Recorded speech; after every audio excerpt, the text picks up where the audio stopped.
السلام علیکم دوستوں، میں ہوں معظم فخر۔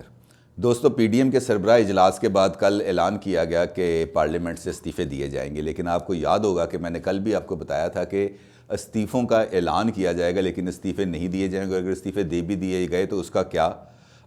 حکومتی رد عمل سامنے آئے گا۔ لیکن کل کے اجلاس کے اندر استعفوں کے معاملے پر پیپلز پارٹی اور نون لیگ اور ساتھ جمعیت علماء اسلام فضل الرحمان گروپ کے ساتھ شدید اختلافات سامنے آئے، اور ان اختلافات کو آج ایک ہونے والی بیٹھک میں دور کرنے کی کوشش کی گئی، لیکن اس میں بھی ناکامی ہوئی۔ دوستو، ہوا کیا کل کے اجلاس میں کیا ہوا؟ لیکن اس سے پہلے میں آپ کو یاد دلاؤں کہ چند دن پہلے میں نے میرے وی لاگ کے اندر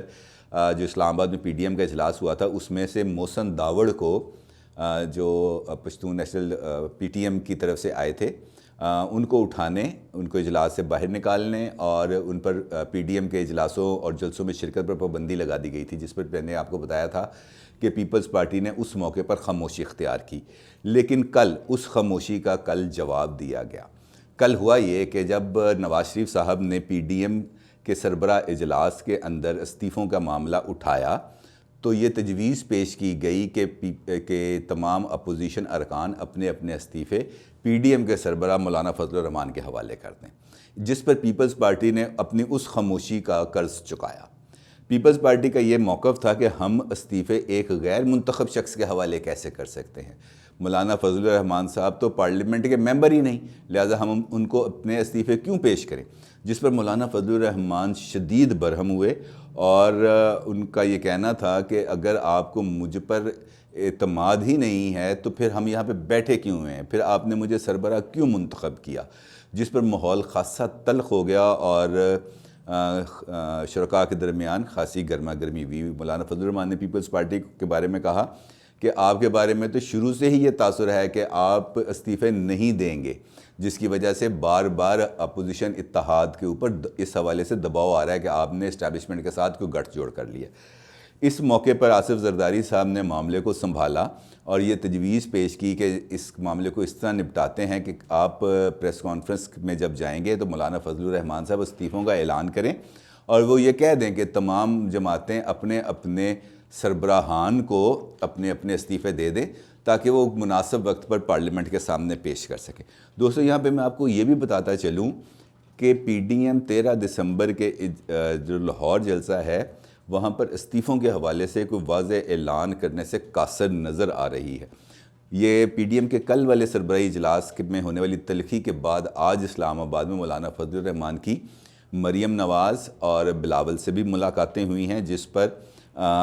استعفوں کے معاملے پر غور کیا گیا۔ پیپلز پارٹی نے آج پھر اپنا وہی موقف دہرایا کہ ابھی استعفوں کا آپشن استعمال کرنے کا وقت نہیں ہے، کیونکہ پی ڈی ایم کا جو اعلامیہ تھا اس کے اندر یہ کہا گیا ہے کہ استعفوں کا آپشن سب سے آخر میں ہے، لہٰذا ہم اپنے آخری کارڈ کو مقررہ وقت سے پہلے کیسے کھیل سکتے ہیں؟ حکومت پر دباؤ بڑھانے کے لیے دیگر آپشنز پر بھی غور کیا جائے، جبکہ پیپلز پارٹی کا یہ بھی کہنا تھا کہ ہم استعفوں کے معاملے میں کوئی حتمی اعلان کرنے سے پہلے اپنی سی ای سی کا اجلاس بھی بلانا چاہتے ہیں۔ دوسری جانب نون لیگ نے بھی استعفوں کے معاملے میں اپنا موقف مولانا صاحب کے سامنے رکھا اور ان کا کہنا تھا کہ ہم تو کسی بھی وقت استعفے دینے کے لیے تیار ہیں۔ ایک جانب تو اپوزیشن کے اندر جو ٹوٹ پھوٹ ہے وہ اب زیادہ نمایاں ہو کے سامنے آ رہی ہے، دوسری جانب اپوزیشن اتحاد کا بڑھتا ہوا دباؤ اب حکومت کے اوپر بھی نظر آنا شروع ہو گیا ہے اور بڑا واضح ہے۔ کل عمران خان صاحب نے جو کالم نویس حضرات تھے ان سے ملاقات کی اور اس میں واضح طور پر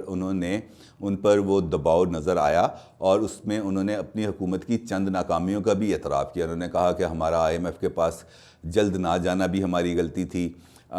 اس طرح مہنگائی پر قابو نہ پانا ہماری غلطی ہے، گورننس کو پراپر طریقے سے امپلیمنٹ نہ کرنا یہ ہماری غلطی ہے۔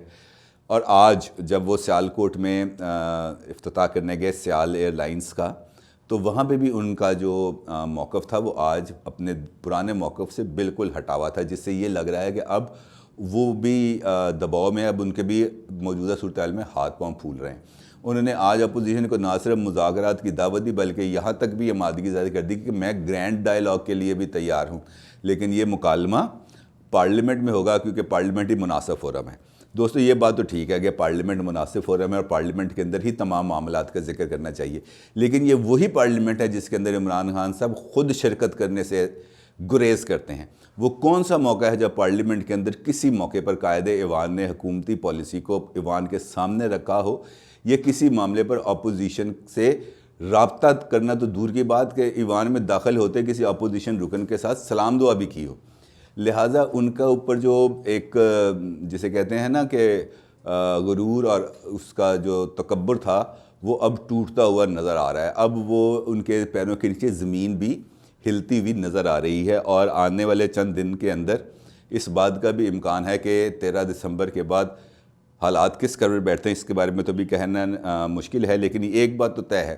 کہ ایک طرف پی ڈی ایم استعفوں کے معاملے پر تقسیم ہے، دوسری جانب جو کابینہ ہے اس نے بھی وزیر اعظم کے اوپر شدید تنقید کی ہے. کل جو کابینہ کا اجلاس ہوا اس میں شاہ محمود قریشی نے بھی وزیر اعظم کو سخت تنقید کا نشانہ بنایا اور غیر منتخب افراد کے ذریعے نظام حکومت چلانے پر شدید نکتہ چینی کی. انہوں نے کہا کہ غلطیاں آپ کرتے ہیں، خمیازہ ہمیں بھگتنا پڑتا ہے، ہم جا کے کس کس کو جواب دیں. یہ ندیم بابر صاحب، یہ عبدالرزاق داؤد صاحب اور ان جیسے دیگر جو لوگ ہیں یہ میڈیا پر آ کر اور اپنے فیصلوں کے ذریعے جو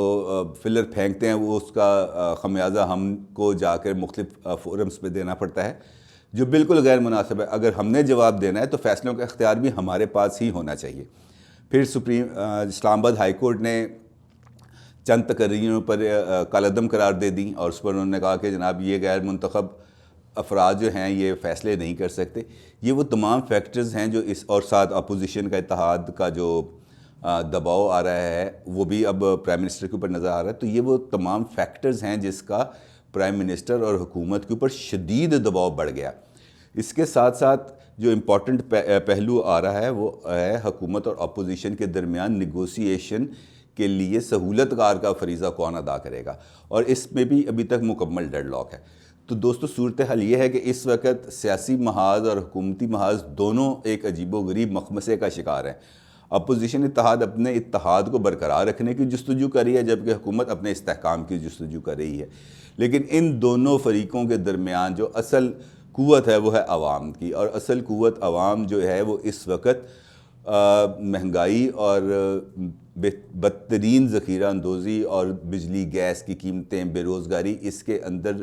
ناک تک دھنس چکی ہے اس دلدل میں. اس کو نکالنے کے لیے ابھی تک کسی کی طرف سے کوئی ہاتھ آگے نہیں بڑھ رہا، اور اگر ہم نے آگے بڑھنا ہے تو ہمیں اس عوام کے بارے میں سوچنا پڑے گا جو سیاست اور اقتدار کے لیے بنیادی سیڑھی ہے. جب تک ہم اس پر فوکس نہیں کریں گے تو اقتدار کے لیے جو سیاست ہے وہ ناکافی ثابت ہوگی. تو دوستو جو اختتام کے اندر جو سب سے امپورٹنٹ بات ہے وہ یہ ہے کہ حکومت اور اپوزیشن اپنے اپنے طور پر اپنے اپنے انداز کے اندر بند گلی کے اندر گھس گئے ہیں، اور اس سے نکلنے کا راستہ کیا ہے یہ خدا ہی بہتر جانتا ہے. آپ کا بہت شکریہ. اللہ حافظ.